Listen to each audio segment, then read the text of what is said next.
Hey everybody, what's going on? So we're gonna make this part 2 of the body. So I've got this paused where we kind of almost left off, I think, on the last video. But it just gives you a bit of an understanding because, like I say, we were talking about this is going to be a battery box. We are putting one on the other side in order for it to balance. We're hoping that once this is all done, that when we scale it, we should have a pretty decent balance in between the body front end, right? I mean, it is a short box. So anyways, let's move on. I got the shop foreman here trying to get up on the ladder while I'm doing this. So yeah, woo, yeah, go shop foreman.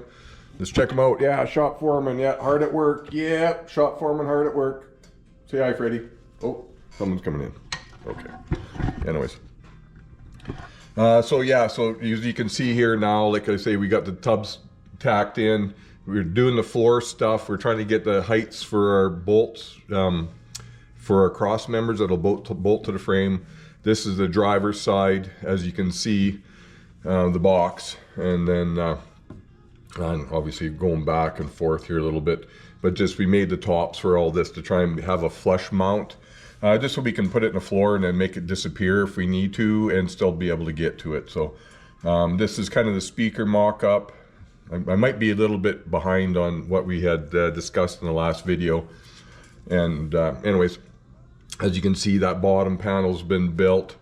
Both sides, we've all had it clecoed in. And like, I mean, it's always a typical. It's in, it's out, it's in, it's out. It's a little grind here, a little beat there. Is it right? Isn't it right? I mean, we're trying to do the best we can and just being kind of, well, we won't quite call it backyarders, but we're trying our best. So anyways, we did use a lot of the weld through copper primer because a lot of the stuff that we had been sandblasting obviously has no protection. We are going to be able to, are going to put this in the powder coat primer, the whole thing. So let me see if I can pause this one. So this gives you a prime example of what the floor actually looks like. And because it was a 3/4 inch floor with a plywood and we've gone to 1 inch, like I do believe I said in the last video, that we've actually notched these frame supports, or body supports I should say, in order to change that elevation by 1/4 of an inch. And then obviously, because the plywood actually sat on these cross members, we weren't going to try and box this in. So what we did was we just used angle iron. I do believe it was a 1.5 inch by 1/8. And then here you can see the stands that I machined. So once the floor here, you can see it's all laid out. We were getting ready to drill it, to spot weld it down. Everything will fit flush. So that was kind of the goal of it.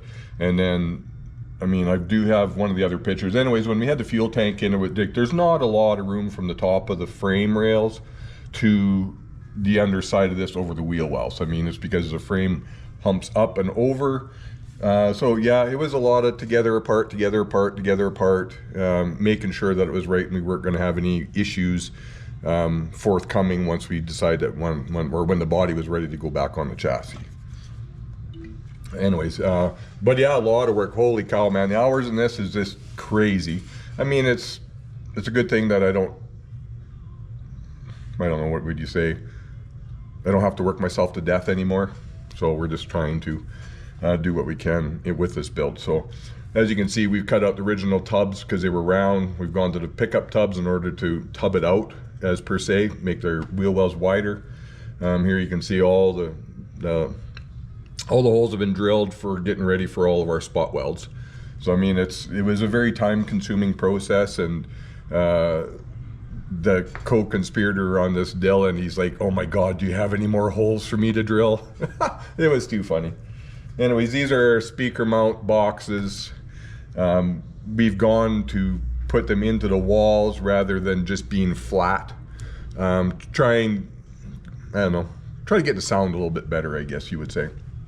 And of course, oh wow, we've never seen that done before either, right? So without getting all crazy in fiberglass molding and stuff like they do with some of the stuff nowadays.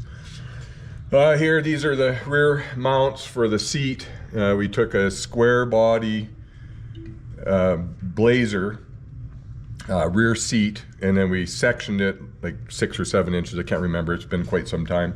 anyways, and so it still folds forward. It doesn't flip right over like the old ones, because we just didn't think that was going to be a needed option with this, what we had planned with it. But anyways, yeah, so it's like I say, it's coming. And these are all what do you call them, nutserts. So we put all 1/4" nutserts in. We're trying to give it that what would you call it, a rivet look, with everything that's going to be going in it.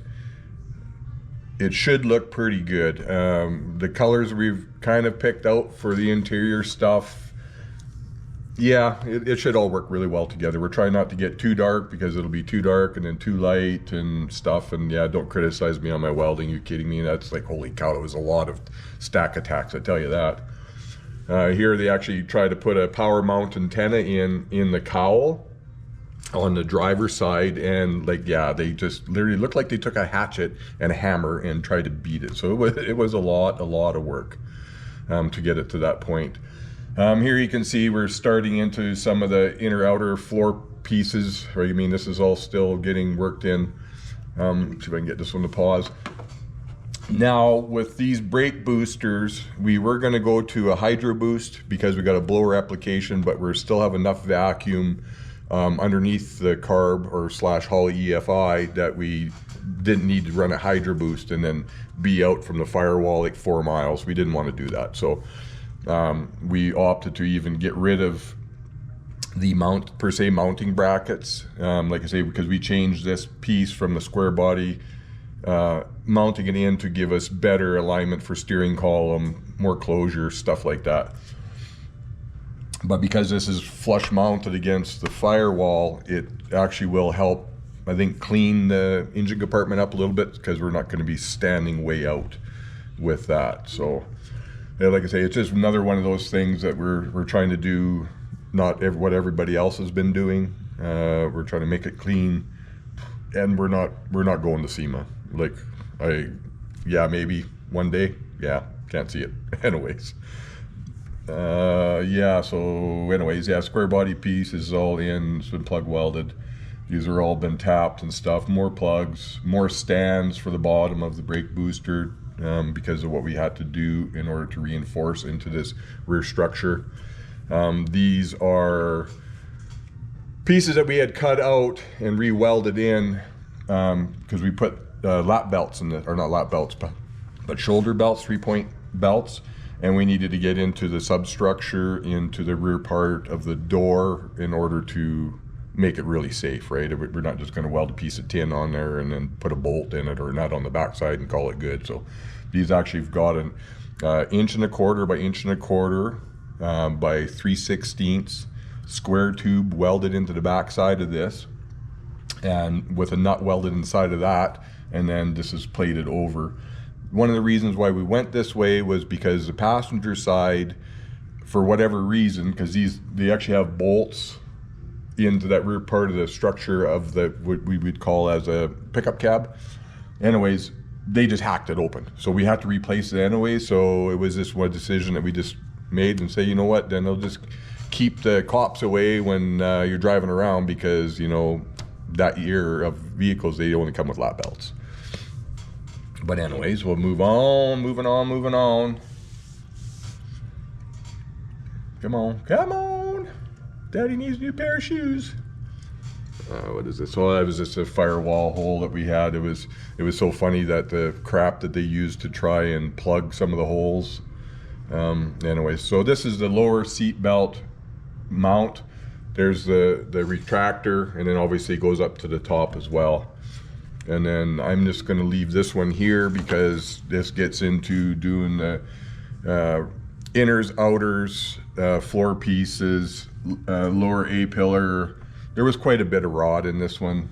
For the most part, the cab mount structure piece was actually in really good shape. We did replace the passenger side because it was completely rotted.